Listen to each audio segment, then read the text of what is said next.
Well, you've done it. Congratulations, you guys have broken me. You already know what time it is. Final Fantasy XIV hot takes, arguably hotter than ever. So let's dive right on into this. I asked you, yes you, for your hottest, your spiciest takes concerning Final Fantasy XIV so that I could react to them, and oh boy did you deliver. But before we get into the first take, leave a comment down below with your hottest, spiciest, pepper-filled take concerning Final Fantasy XIV, and I may react to it in a future video. But let's rip the band-aid off and get right on into this, shall we? And we're going to start off with @MetaBoy488, who says, I will probably get disliked for this, but I'd much rather have another Dawntrail 0.0 story and world building than Endwalker 0.0 story and world building. Felt a cold shiver up my spine at reading that. The more I interact with Tural, the more I find smaller details and lore tidbits to it. While doing the story in Endwalker was hype, the more I look at it and learn it, the more I dislike it. The whole Elpis area is great fan service, but then I realized how badly both Vana and Hermes are written and handled that I don't like it anymore. Shadowbringers, then Heavensward, then Stormblood, then Dawntrail, then A Realm Reborn, then Endwalker for me. Okay, so needless to say, I disagree vehemently with this. Categorically so. I don't think there's a single word in here that I actually agree with. Okay, well, let's get through this word by word, I guess. I view the 0.0 story for Dawntrail to be arguably worse than A Realm Reborn because it's less interesting to me. And the only interesting bit is stuff that has retroactively gotten way better for me because of 0.2 with the Sphene Alexandria stuff. But everything concerning Tural, I could not care less about in this game, and if it's never talked about or addressed again, I wouldn't mind at all. It is written in such a way that I find to be wholly off-putting. I didn't care about any of the zones we visited. I didn't care about any of the groups of people we visited. And their priorities when it concerns what we're doing in these locations, I felt to be wildly disconnected from what I would want out of a story like this. It was far too much focused on a collectathon of various starbursts doing menial tasks and activities that I could not care physically less about. And what could have been a fun summertime jam, what could have been a nice Indiana Jones-style adventure, to go look for the City of Gold, quickly devolved into just doing a bunch of menial tasks, a lot of them being done off-screen, and the actual cool parts like Valigamonda are woefully underdeveloped and not shown in their entirety. Then we get to Alexandria, and it's not perfect, but to me it is a step up. Again, far from perfection, but compared to regular Tural, I found it to be much more palatable and enjoyable, and thematically just cooler. When it concerns Endwalker, the only parts of Endwalker that I dislike are those weird sections that feel like filler involving the Loporrits, which is a bit of a shame because I really genuinely enjoy the Loporrits. It's just a lot of the sections of the Loporrits are in Endwalker are kind of designed to be filler, and they happen at the worst times possible. Either right before something big is about to kick off, so you just want that new big thing to happen, or right after something big happens, so you're left thinking, dude, I need to follow up right now. Why are we having this filler arc with the bunnies down in, like, this weird Sharlayan zone? Elpis, to me, is one of the best zones in all of Final Fantasy XIV, not for its visual design alone, though I am a sucker for Sky Continent, so it appeals to me in that regard. I loved every character for the most part, besides, like, a few of the minor characters I couldn't care about. But, like, the big guys, Hythlordeus, Emmett Selk, Vana is one of my favorite characters in all of Final Fantasy XIV, so I completely disagree with the idea that she was written poorly, same with Hermes. They are the cornerstones for the themes of Final Fantasy XIV on the whole, and they are written and implemented into the story brilliantly in my opinion. Especially when it concerns, say, Vana, acting almost like a mentor for that zone, and then the moral quandaries that are explored with Hermes as a character, that lay the groundwork for the foundation of Meteon's motivations, that when she does go out and explore the universe and finds how desolate and depressing it truly is, drives her to the breaking point. I view every element of that zone to be crucial for the story and the success of Endwalker overall. And that final cutscene with Vana in Elpis with the walk, to me, is the pinnacle of Final Fantasy XIV storytelling. Like, that scene for me surpasses even Shadowbringers. It's close, don't get me wrong, it's not like leagues apart or anything, but it's like right there and like it edges out just a bit. The way they recontextualized Answers as a song and made it just work, even though that was clearly not the original intention for it, it just works so well. Combined with the choreography, combined with the cinematography, with the use of music, the storytelling, the pacing, absolute mwah, and the way that it all leads into Ultimate Duel works so dang well. I think Final Fantasy XIV does one of the best jobs of taking an age-old trope for Final Fantasy as a whole, and that is introducing the villain right at the end, whereas in a lot of Final Fantasies, the main final villain can feel as if they come out of nowhere with no real development beforehand. Medion works so well because while she's introduced at level like 86, there is so much story and development crammed into those portions of the game. And I think it worked because every individual element works so well. Vinod teaches us the lesson that we then have to relay like a torchbearer, taking the light from one pyre to another that is already gone and reduced to nothing but smoldering embers and ash. The flower scene with Medion and Ultimate Duel works so well because of the character of Hermes, in my opinion. Because we knew what he struggled with mentally, because we knew that at the end of it all, he just wanted what was best for Medion. And while he couldn't provide it, he couldn't get her out of that deluge of depression she was drowning herself in because he himself was also drowning in it, we managed to do it. Works so well, in my opinion. The reason I was optimistic at the end of Dawntrail wasn't because of what, I mean, .0 Dawntrail here, wasn't because of anything that .0 did. It was because I had faith based on the history of Final Fantasy XIV that they won't make that mistake again. That they would take feedback into account, they would course correct, and take the game in a better direction than .0 Dawntrail. Because if the game had stayed at .0 Dawntrail, I don't think my interest would have lasted particularly long. We saw it rear its ugly head, in my opinion, with .1 a little bit, but we also saw glimmers of hope that I found to be fully rekindled with 7.2. People are absolutely entitled to their opinion, beyond a shadow of a doubt. We all have our own perspectives, we all have our own experiences that mold what we enjoy when it comes to media, what we come to enjoy in video games and stories, what we want out of them, and there's nothing inherently wrong with that. I'm just saying, personally speaking, .0 Dawntrail is worse than anything in A Realm Reborn for me. Because while A Realm Reborn can be a bit slow, a bit patty at times, the themes of what's going on, the characters of what's going on, the world we're exploring in A Realm Reborn is far, infinitely more interesting to me than Tyrell. Alexandria was great to me. I loved the aesthetic, I loved the idea of what was going on there. Was it a bit rehashy of Endwalker? A little bit, but I didn't necessarily mind that. Wasn't as good as Endwalker was for me. But after the whole Tyrell, like, Rite of Succession arc, it was like, okay, at least something can still be a little bit interesting for me. So yeah, here's to .3. I'm really looking forward to it.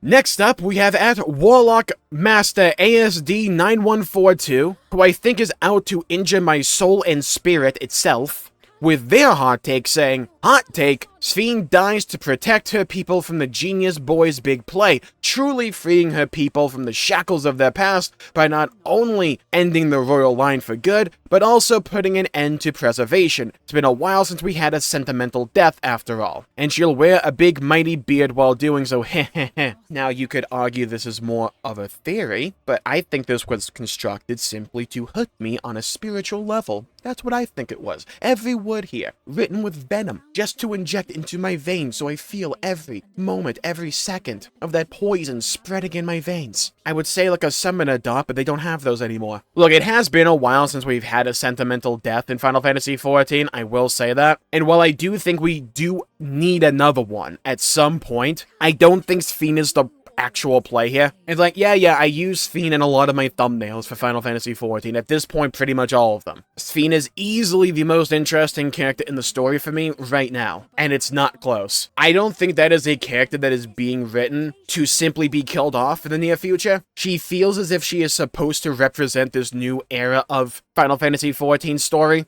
She is the character we're supposed to take with us to our next adventure, because they keep, like, building up to it, they keep hinting about it, that, oh, she wants to go back to her books and relearn her magic so she can contribute in a fight, which was a massive plot point in 7.2, because she could only raid lead for us during the actual, totally not Beatrix fight, right? I get why some people think she might end up dying, because I also think it's fair to say that she's been, like, easily the best character in this game in quite a while, and it would be a really easy ploy for emotional tugs on the old heartstrings to just like off that character and use it as like kindling for whatever comes next. I just don't see them going in that direction. I do agree we need more character depth in this game that is actually meaningful, not just some random side character no one cares about. And like I've talked about before, it's a balance they have to achieve, where you want enough character depth so you always feel as if it's a present threat for everyone and then no one is technically safe, because it increases intrigue and emotional interest in the story and the actual stakes of what's going on. But you also don't want to overuse death where you end up killing all the characters that are even interesting and you're left with no one left to actually care about. It's a fine line to walk. The next hot take, again, is out to hurt me on a physical level at this point. We have at Zoroark K, who says, hot take, sorry if this one has been said before, Ultima Thule almost ruined Endwalker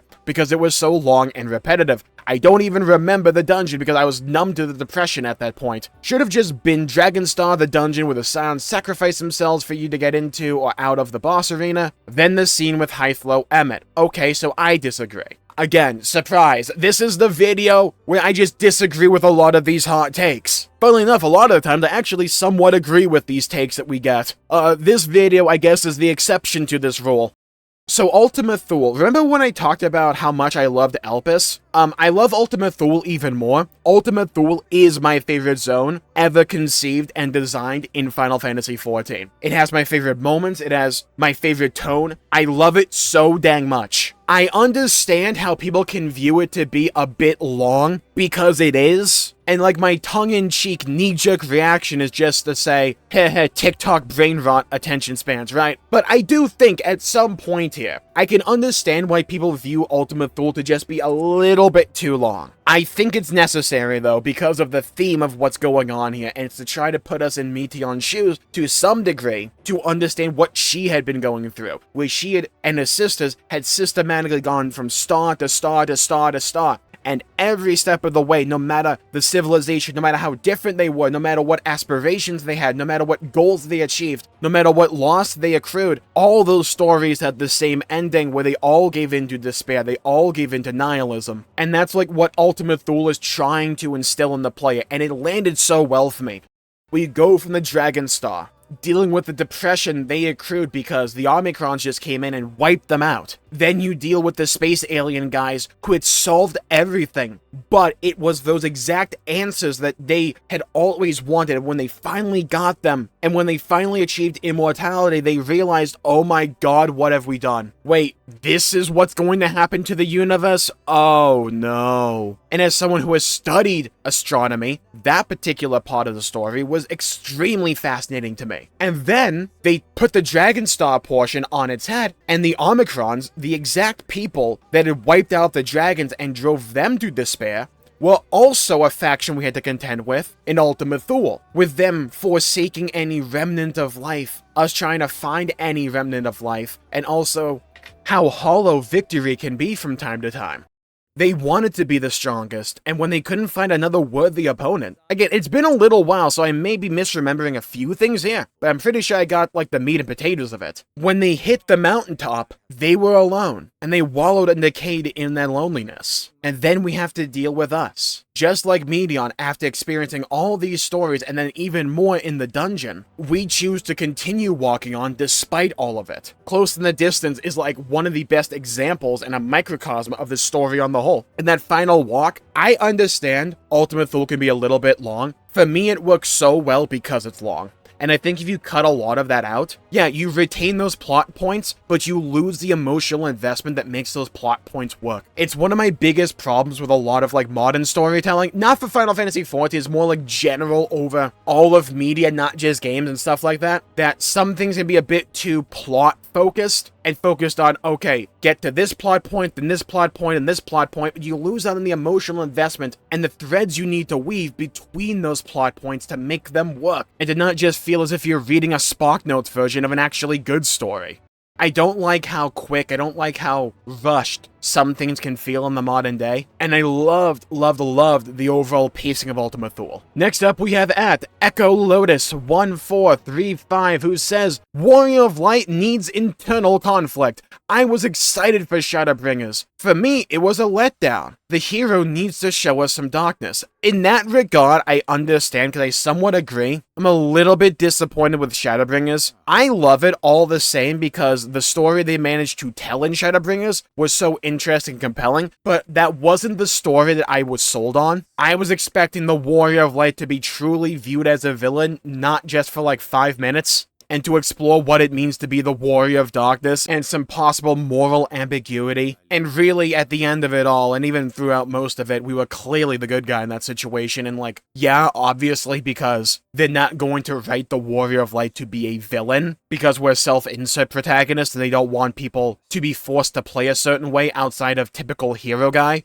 But one of my favorite sections in all of Final Fantasy XIV is the Dark Knight quest lines, where they actually explore the psyche of the Warrior of Light and what like all of our adventures have kind of done to us. And for me, that stuff appeals to me far more than just being some typical shonen protagonist. I ended up really enjoying Shadowbringers. It's still one of my favorite stories ever told. But one of the main reasons I ended up liking Shadowbringers so much was actually the way they did write the Warrior of Light. Because while it wasn't what I thought it could be in regards to the moral ambiguity of our actions as the Warrior of Darkness, could we even like become a villain? Is there like a separate route we could go for that? I really liked how they wrote the Warrior of Light in Shadowbringers, especially near the end, where we were willing to take on all that light by ourselves and then go to Amarant, go to the Tempest, to Emmett Silk by ourselves. And I also just really enjoyed how the Scions interacted with us. I love how despite the fact that we're largely a silent protagonist, I love how we have our own dynamics with each of the main characters in the Scions of the Seventh Dawn. And I felt that was like best shown in Shadowbringers as well. So Shadowbringers kind of ended up being, while it wasn't the flavor I was expecting, I ended up really loving the flavor that I ended up getting. And while I don't expect us to ever actually get a villain arc for the Warrior of Light, or for us to ever really not be just like, insert good guy here. If we could have more storytelling along the lines of, say, the Dark Knight job quests and explore the Warrior of Light in that regard, I would personally find that interesting. Next up, we have, for the final take of the video, at Dragon Sky. Don't know if it's really a hot take, but I think over the last few years, Final Fantasy XIV has been lacking in good side stories. It was sort of understandable when it started in Shadowbringers with COVID impacting work, them taking away job quests, Hildebrand and allied beast tribes, as well as the near raid story being awful. They were all kind of reasonable. We've gotten better on a couple of those fronts with Hildebrand and allied beast tribes being back, but everything else was being replaced with lackluster quests that doesn't feel like what I loved pre-Shadowbringers. Not a single variant dungeon had a story worth remembering. Baja was more class problems, and then some interesting Gallian characters that have now been dropped. The Endwalker role quests were nothing to write home about, beyond a few cool returning characters, and the Dawntrail ones are at best kinda funny. The 12 were horrendously underexplored for how important they should have been. Island Sanctuaries had no story at all. The Pelu Pelu tribe had nothing interesting going on either. I won't lie and say there hasn't been anything I've enjoyed or considered good, but there's so many quest stories that are boring or non-existent that have gone from someone that tries to complete every side quest and level every job to someone whose maps are still tepid with quest markers, only has a handful of max level jobs, and doesn't have much to look forward to these patches outside of MSQ and raids. I get that, and I also don't at the same point. I think the Arcadian story has been really fun and interesting so far. Regular side quests have never been particularly my thing when it comes to Final Fantasy XIV, so if there has been a degradation in terms of overall quality, I haven't felt it, because they've just never really been my thing. I agree with the story of the 12 and Endwalker not really landing as hard as I wish it was. I really liked the first raid, and like the story, it's kind of kept going down from there. I felt like you could have explored those characters and just the 12 overall way more than they ended up actually doing. And while I haven't cared much at all about the allied tribe quests in, say, Dawntrail, the ones in Endwalker I really liked. The elephant people were like solidly okay, but the ones in Ultima Thule, absolutely adored them. Their cafe at the end of the universe was such a great idea, and I loved developing the special zone we had. I liked the Beast Tribe quests and Shadowbringers as well, particularly the pixies with like their own separate like dimension we could like customize into a playground. Wish they did more with that. I think for me, the amount I care about the side stories in the game is directly proportional to how much I care about the main story going on at that point in time. Outside of the Arcadian, because I enjoyed that from the get-go, I will say I was kind of disappointed in the story going on. At least with Cosmic Exploration, it was just kind of like, hey, we're gonna go mine the moon, let's go do it. I was hoping for there to be a bit more than that. Hopefully we get more in the future. Maybe I'm just a bit behind and there has been more story. Let me know in the comments. But I think with that, I'll call the video there for the day. Oh, I also really enjoyed the Nier raids. I thought the ending was pretty mid though. It could have been better, but I still enjoyed it. I wouldn't call it bad or anything. And now with that, I think I'll call the video there for the day. Thank you all for tuning in. My pleasure making the video. If you enjoyed it, please leave a like and subscribe. It really helps the channel out and help support future content, and I greatly appreciate it. Leave a like and subscribe if you liked the video and you want to see more content. Stay safe, have a great day, and I'll see you all next time. Bye-bye, everybody. Until we meet again.